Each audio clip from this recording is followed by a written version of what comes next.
Sean todos bienvenidos a Hope Podcast, un espacio de esperanza una vez más.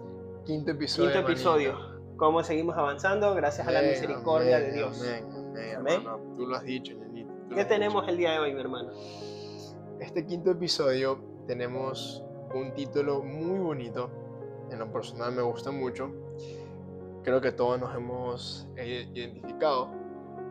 Y el episodio de hoy lo hemos nombrado Hijos por Gracia. Hijos por gracia. Sí, Hijos por Gracia, hermano. Episodio número 5 del podcast. Realmente el Señor ha sido demasiado bueno con nosotros. Y nada, me enorgullece saber que ya estamos en el quinto episodio y se vienen nuevas noticias. En las próximas horas o días estaremos comunicando en nuestras redes porque tendremos una pequeña actividad en el podcast. Yo también, como te dije la vez pasada, Un momento interactivo. un episodio, no tan episodio. ¿Cómo lo ves tú?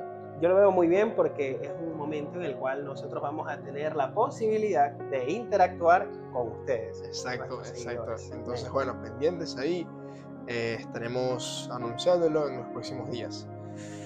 Bueno, hermano, entrando un poquito en materia, en el tema, qué lindo es ser abrazados por Jesús. Qué maravilloso es, qué lindo sentir su misericordia todos los días, en todo momento. Y justamente he llamado el episodio así, Andrés, Hijos por Gracia, justamente por este tipo de detalles que tiene el Señor con nosotros. Cuando yo estaba haciendo el estudio del episodio, me emocionaba mucho porque al mirar atrás, en estos últimos meses simplemente confirmo que el Señor ha sido demasiado bueno con nosotros, hablando personalmente conmigo, hermano, y justamente como decía en el segundo episodio del podcast, el Señor se ha manifestado de muchas formas en nuestras vidas, en mi vida, familia, trabajo, amigos, universidad, o incluso simplemente en esa intimidad que tú tienes con el Espíritu Santo en tu dormitorio. Secreto. Exactamente, esa paz que desciende del cielo que no lo puedes explicar y puedes dormir tranquilo.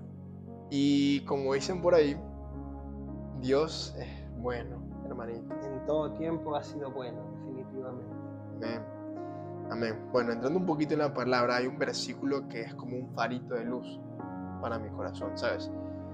Tal vez tengas los tuyos, pero siempre que lo leo me identifico mucho y solamente alzo la mirada al cielo y digo, Señor, gracias. Gracias, de verdad, gracias. El versículo está en Salmos 116, del 7 al 10. Dios mío, tú has sido bueno conmigo. Ya puedo dormir tranquilo. Me libraste de la muerte, secaste las lágrimas de mis ojos y no me dejaste caer. Así que mientras yo viva, siempre te obedeceré, pues en ti confío, mi Dios. Un mandamiento claro que nos recuerda lo que es el confiar y el tener siempre a Dios como el pilar de nuestras vidas, ¿no? Así es. Yo creo que en momentos de incertidumbre, en momentos donde muchas veces el enemigo trata de arrebatarnos la paz, ahí es donde más tenemos que sacar a recordar estas promesas, ¿no? Exactamente, y justamente de acuerdo de lo que nos estás comentando, ñaño, como es de tu conocimiento también, han sido unos meses un poco complicados para mí por ciertas razones, hablando un poquito en el tema personal, pero aún sigo siendo hijo, ¿sabes? Aún en los meses complicados sigo siendo hijo del Altísimo.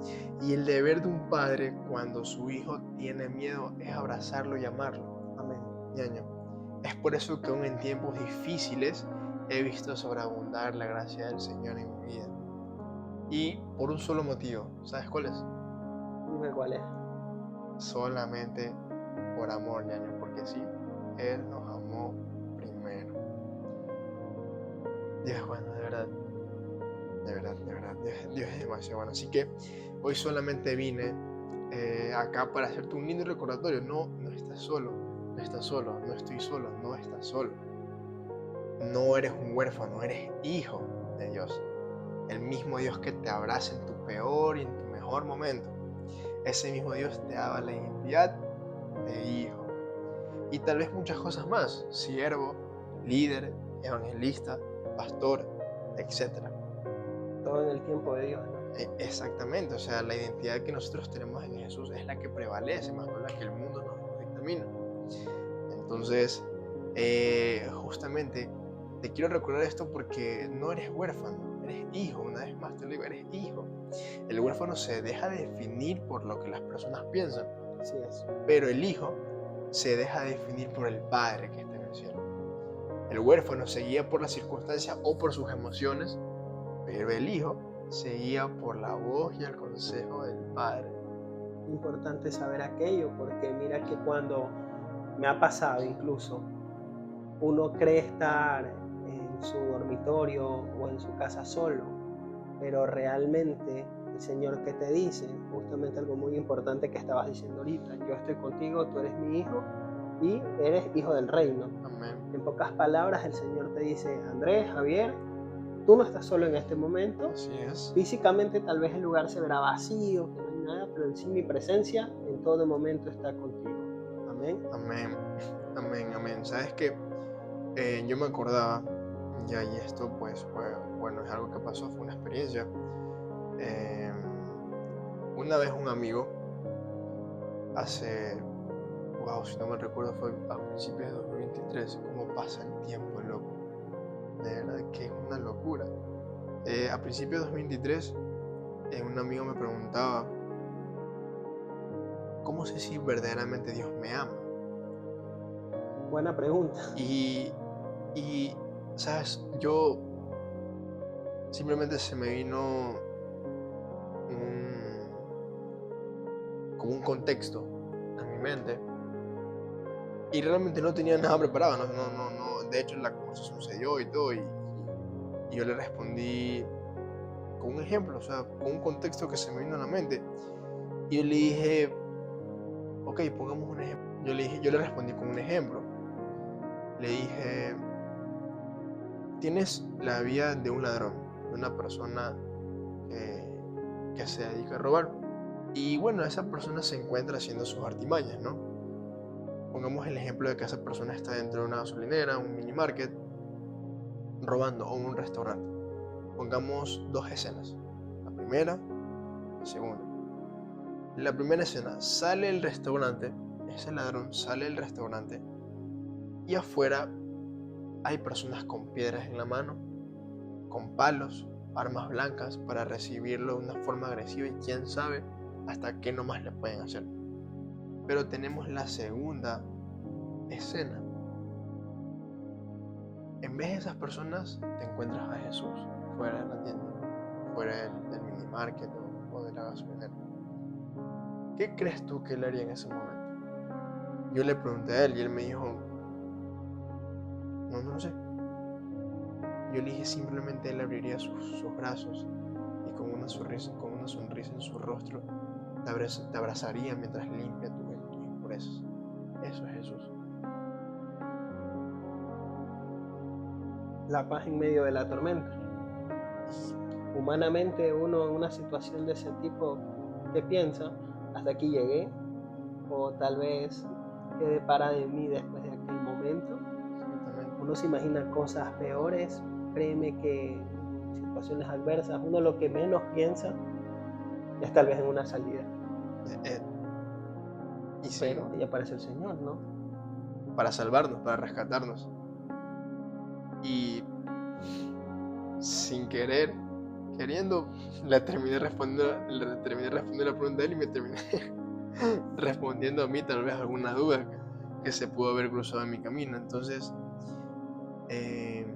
tenemos diversas situaciones en nuestras vidas, diversas situaciones que muchas veces nos pueden hacer dudar de nuestra identidad en Jesús. Y yo creo que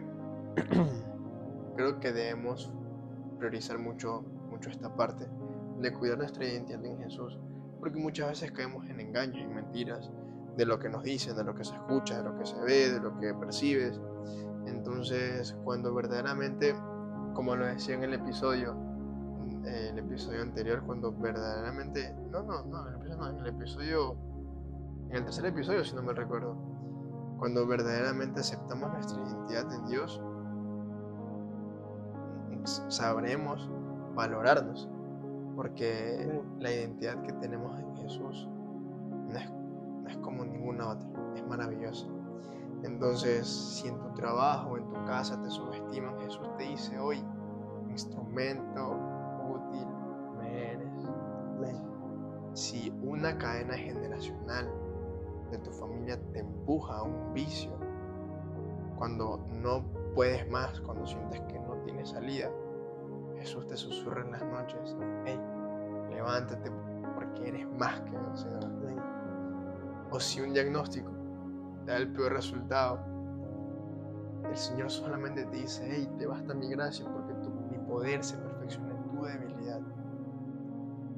Y mientras el mundo te señala por haber cometido un pequeño error o tal vez un grave error, Jesús te abraza y te dice, con amor eterno, te he amado. Amén. Wow, de verdad que qué maravilloso es el Señor. Y mire, y lo importante de siempre declarar la palabra, porque eso es algo muy importante de hecho para nosotros los cristianos y para los que estamos queriendo comenzar o afirmarnos en su palabra para obtener la fe. Nosotros algo que debemos de hacer día a día para tener ese crecimiento y asimismo esa confianza y esa convicción en lo que está escrito en la Biblia es declararlo. Decir, Señor, en tu palabra, tal capítulo, tal versículo dice lo siguiente, y decirlo, declararlo. Como decía Javier Andrés, bástate de mi gracia porque mi poder se perfecciona en tu debilidad, según de Corintios, ¿verdad? Entonces, uno al declarar la palabra del Señor es donde realmente comienza a ver cómo la misma comienza a obrar en nuestras vidas. Así es, totalmente, ñaña, totalmente. Y bueno, familia, hoy te tengo una buena noticia.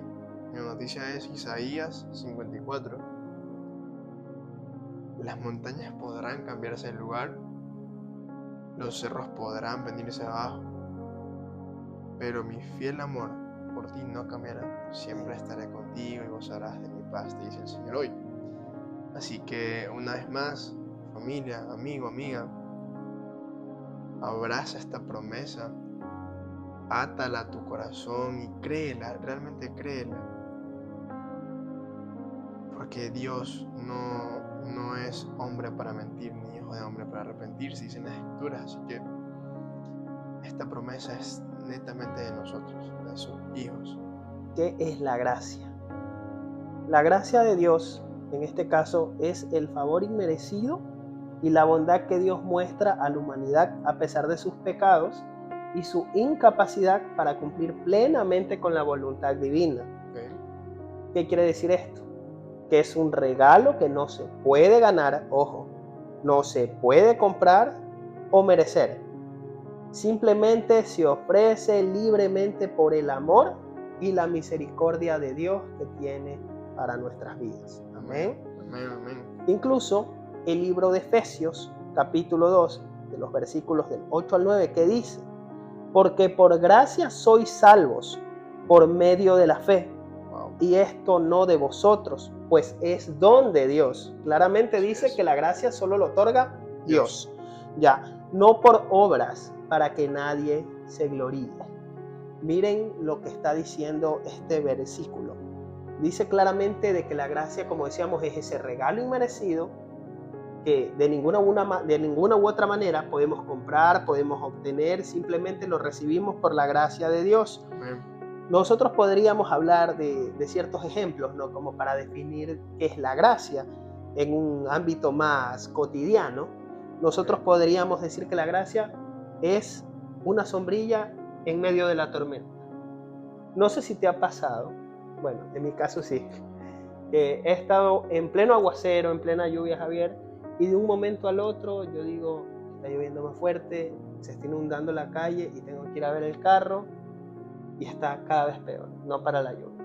Y viene una persona y de la nada me dice, venga, le presto mi sombrilla, puede ir. Sí. Y uno con cara de sorpresa, señora, ¿por qué me ofrece su sombrilla si usted no me conoce? Si yo no la merezco, no he hecho ningún mérito para poder obtener su sombrilla. Pero la misma me dice, no, tenga, se lo ofrezco, vaya. Eso es la gracia. Un regalo inmerecido. Es el mejor ejemplo entendería yo como para definir qué es la gracia del Señor. Y de cierta forma el Señor se ha manifestado en mi vida, en nuestras vidas, Claro. con ciertos ejemplos parecidos. Una vez me pasó de que, un ejemplo rapidito, me regresaba de la universidad del campus de San Borondón al campus del norte y Buen trayecto. nunca pude conseguir taxi, hermano, nunca pude conseguir taxi. Y estaba en plena avenida Juan Para Tangamarengo, sorpresa, a nadie. oscuras, a las 9:30, no, 9 de la noche, 9:15, 9 de la noche. Bueno, pero ya era tarde. Y era un día ordinario, Claro. o sea, a esa hora las calles vacías, muertas. Entonces estaba en la calle, no te voy a mentir, sentí un poquito de miedo porque trato de siempre recordar las promesas del Señor y confiar en Él. Y yo no soy, bueno, particularmente aquí en Guayaquil, coger un taxi en la calle así, o sea, Complicado. es peligrosísimo. Tiene sus riesgos. Entonces, yo no había levantado la mano porque no pensaba coger un taxi. Y llegó un carro. El carro llegó, era un taxi.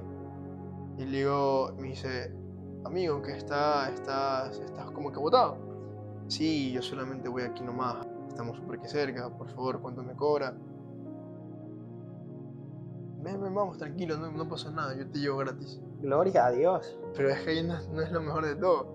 Yo me subo al carro y el Señor le sube el volumen y alabanza. ¿Ya? Creando el escenario perfecto para decir, Javier, no estás solo, estoy contigo. Hermano, o sea, de verdad, son cosas que... ¿Cómo se manifiesta el Señor? Realmente solamente el Señor lo puede hacer.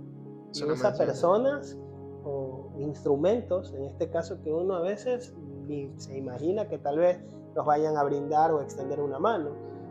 Y de forma milagrosa el Señor me llevó y llegué a casa bien sano y salvo, gracias a Dios. Justamente eso es la gracia, es ese perdón sin condiciones. Otro ejemplo muy sencillo, imagina que rompiste algo muy valioso de algún amigo tuyo, de una persona que tú estimas demasiado. Humanamente hablando, ¿qué haría una persona alejada de la voluntad del Señor? Se va a enojar, en el peor de los casos te va a botar de la casa, te va a decir ciertos comentarios un poco más complicados, sí, te va a tratar mal. Pero en lugar de enojo, ¿qué haría una persona en base a la gracia? Te va a abrazar y te va a decir, tranquilo, todo está bien. Así es la gracia de Dios, un perdón que no depende de lo que hagas, simplemente ese favor inmerecido que el Señor ha puesto en nuestras vidas. La gracia es la manifestación del amor de Dios en nuestras vidas. Es la prueba más clara del amor incondicional de Dios hacia los pecadores. Vamos a ir al libro de Juan, capítulo 3, versículo 16, que dice: porque de tal manera amó Dios al mundo, que ha dado a su Hijo unigénito, para que todo aquel que en Él cree no se pierda, mas tenga vida eterna. Miren cómo es el Señor de bueno. Incluso en el libro de Romanos 5:8 que dice: pero Dios muestra su amor para con nosotros, en que siendo aún pecadores, Cristo murió por nosotros. Hay que tener muy presentes, mis queridos hermanos, de que inicialmente, en base al contexto bíblico, en el Antiguo Testamento, nosotros podemos ver que el pueblo de Israel se regía bajo la ley mosaica. Así es. Pero dicha ley, ¿qué pasaba, Javier Andrés? Que era una ley muy estricta y que nadie lograba seguirla al pie de la letra. Entonces, el Señor, al ver de que la ley simplemente fue complicada para el ser humano de aquella época, para el pueblo de Israel, terminó sentando las bases a través de mandar a su Hijo a morir por nosotros los pecadores en la cruz del Calvario, y a través de ese sacrificio, porque fue un sacrificio de amor que hizo el Señor para todos nosotros, poder entregarnos la salvación, la vida eterna. ¿A través de qué? A través de la gracia. Entonces, la gracia no solo salva, Javier Andrés, sino que también nos capacita para seguir según la voluntad de Dios. Ya, si nosotros tenemos ese temor y ese amor en Dios, nosotros sabemos que esa gracia nos va a capacitar para vivir en base a esa voluntad. Mira lo que dice en el libro de Tito, capítulo 2, versículos 11 al 12.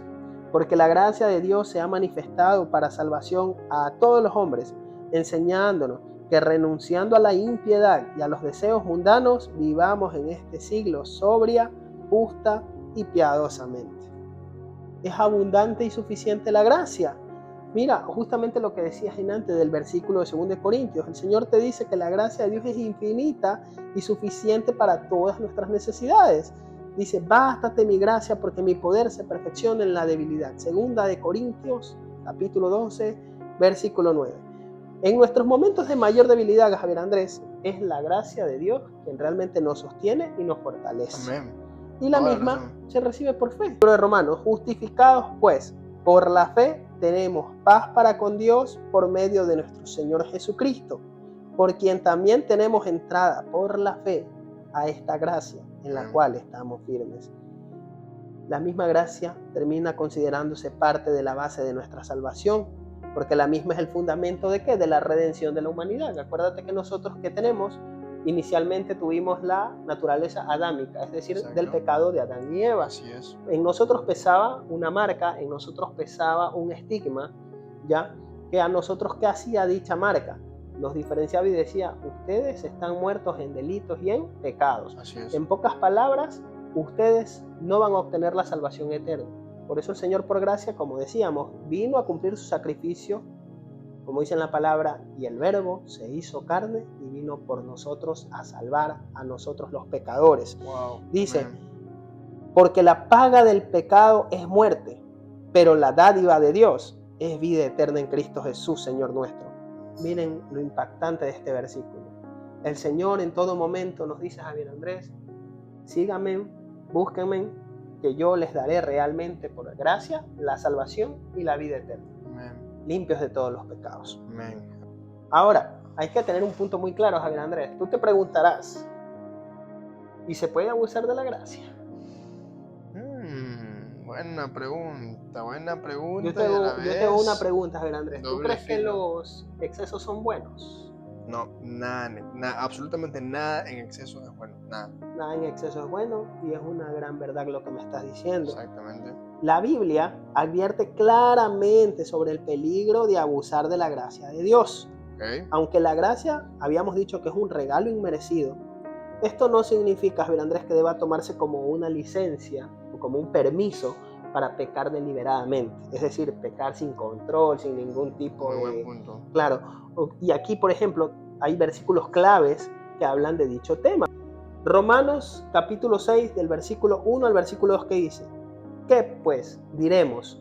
¿Perseveraremos en el pecado para que la gracia abunde?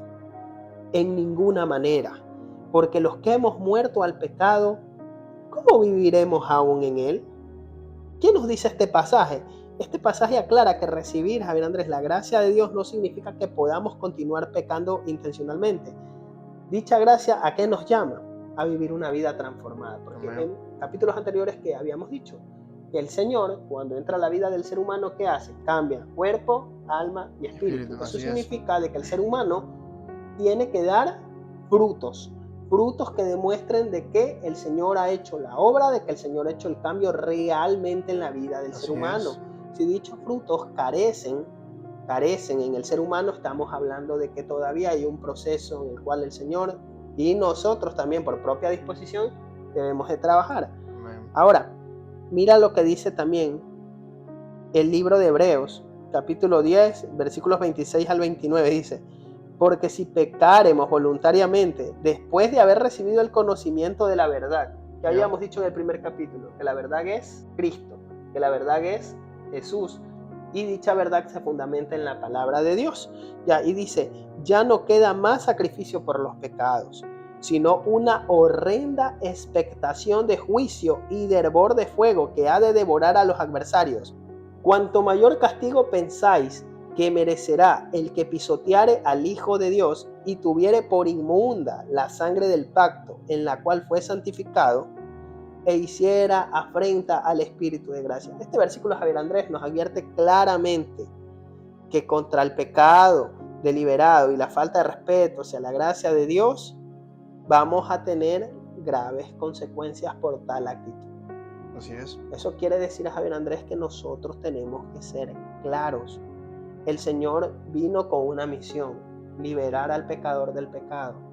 Pero nosotros también tenemos que poner de nuestra parte para que dicha gracia se perfeccione en nuestras vidas. Poner un ejemplo muy claro. A ver, Andrés, imagínate que en tu trabajo tú tienes un jefe comprensivo. Okay. Llegaste tarde. Un buen jefe. Llegaste tarde. Tocó marcar ya. Tú ya dices, bueno, ya marqué tarde. ¿Qué puedo hacer, Señor? Hemos llegado al menos. Jefe marque. Hemos llegado al menos. Ya. Y uno dice, bueno, ¿qué dirá el jefe? Ojalá no me lo topo en el camino. Me lo encuentro en el pasillo de primerita. Javier, ¿y qué son estas horas de llegar? Andrés, estas horas de llegar. El relojcito, ¿qué son estas horas de llegar? Jefe, discúlpeme que tuve unos imprevistos, la verdad hubo tráfico, pasaron dichas situaciones, por eso la hora de llegar. Bueno, Javier, está bien, te perdono. Dice, pero por esta vez ya. No se vuelva a repetir. Vamos, Ahora resulta de que llega el otro día. Ahora fue mi culpa totalmente. Me levanté tarde por dormir los 5 minutitos más. Uno siempre dice 5 minutitos más. Cuando te levantaste, media hora es lo que pasó. Y tú dices, bueno, a correr, a pedir el taxi porque ya no llevo el bus ni queriendo. Ya. Cogiste el taxi, llegaste y vuelta te topas al jefe y te dice, Javier, Andrés, otra vez llegaste tarde. ¿Qué pasó? No, jefe, pues pasó esto, lo otro. Está bien, te la vuelvo a dejar pasar. Pero, ¿qué es lo que pasa? Nosotros tenemos que ser conscientes de que si nosotros tenemos un jefe que es comprensivo con nuestros errores, nosotros no podemos estar repetidamente fallándole, no podemos estar repetidamente abusar de ese perdón o abusar de esa confianza. Claro, de esa confianza para decir, ¿sabe qué? Me perdonó ayer, eso significa que me va a volver a perdonar mañana, pasado mañana y así consecutivamente. No podemos ver. Y eso es abusar. Eso es abusar. Entonces, simplemente la gracia hay que verla de esa manera. El Señor te extiende oportunidades, te extiende su misericordia, pero también te dice, pon de tu parte. O sea, tampoco puedes estar siempre, no puedes estar abusando de esa confianza. Eso es la gracia realmente, Javier Andrés. Como decíamos, ese favor, ese don inmerecido que el Señor nos ha extendido por gracia y misericordia para que nosotros podamos día a día acercarnos al Padre con la emoción, con la tranquilidad de que no solo nos va a escuchar, ojo, que no solo nos va a escuchar, sino que también Él nos va a perdonar de todos los pecados siempre y cuando no hagamos práctica constante de los mismos, porque la práctica constante de algo o de algún error ya es pecado. Amén. Dice la Biblia, el que confiesa su pecado y se aparta, haya misericordia. Así que, nada, qué lindo episodio el día de hoy. La verdad fue súper que bonito. La verdad me alegra muchísimo poder contar con ustedes, familia. Me alegra muchísimo saber que les predicamos las buenas nuevas a ustedes. Saben que son bienvenidos. Andrés y yo estamos para apoyarlos siempre. Y nada, para cerrar el episodio, que el Señor te bendiga y te guarde. Que el Señor haga resplandecer su rostro sobre tu vida y que tenga de ti misericordia. Que guarde siempre tu entrada y tu salida. Y nos despedimos sabiendo que esta palabra caerá sembrada en tierra fértil como lo es tu corazón. Nos vemos en el siguiente episodio, familia. Chao, chao.